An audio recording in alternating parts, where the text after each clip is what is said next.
Foremothers, the origins of women's religious life. In this series of talks, what I'd like to do is introduce you to the history of women religious in the United States. There's a great fascination with nuns, and rightly so. Sisters are central to what makes the Catholic Church distinctive. Yes, there are sisters or nuns in other traditions, but they're most numerous in and characteristic of Catholicism. What's more, sisters are, if anything, more central to the life of the Catholic Church in the United States than in other parts of the world, including Europe.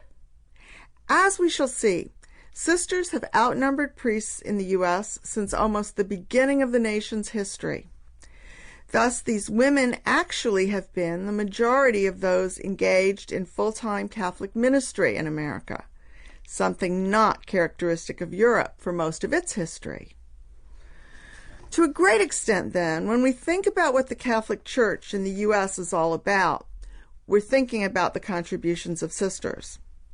Where would it be without the parochial school system, the hundreds of hospitals, the other institutions of charity and social welfare that sisters have founded and staffed over the past 2 centuries? These institutions, these ministries, have transformed not only the lives of millions of Catholics, but also the social and humanitarian character of the nation itself.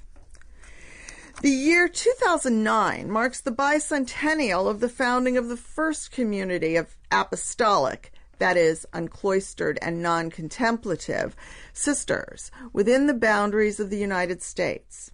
That was St. Elizabeth Ann Bayley Seton's Sisters of Charity. There were already some sisters in the United States by then, cloistered Carmelites in Maryland and an embryonic group of Visitandines in the District of Columbia. And when the Louisiana Purchase was concluded in 1803, it brought into the nation's territory a congregation of French-speaking Ursulines who had been in New Orleans since 1727. But 2009 in some way marks the beginning of indigenously American religious life for women, so it's not a bad time to make an effort to tell their story. The talks you're about to hear cannot in any way pretend to be exhaustive. The story of sisters is too extensive and too rich to be contained within a single series of talks like this. Nor is it an attempt to tell the truth about American sisters. This is a story from one historian's perspective and represents at best a truth. Many forms of women's religious dedication, consecration, and ministry can be traced back to the very beginnings of Christianity.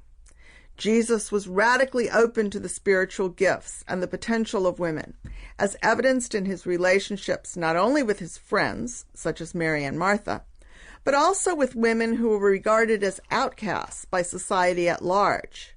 The Canaanite woman, the woman at the well, the woman given in adultery.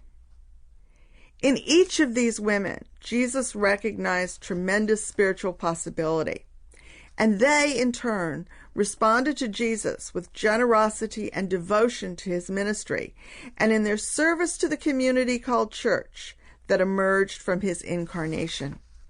Scholarly research by a wide range of experts in archaeology, theology, hermeneutics, scripture, and history in recent years has uncovered a rich and diverse tradition of dedication by Christian women. Some, like the Canadian researcher Margaret, for instance, have suggested that a majority of the so-called desert fathers may in fact have been desert mothers.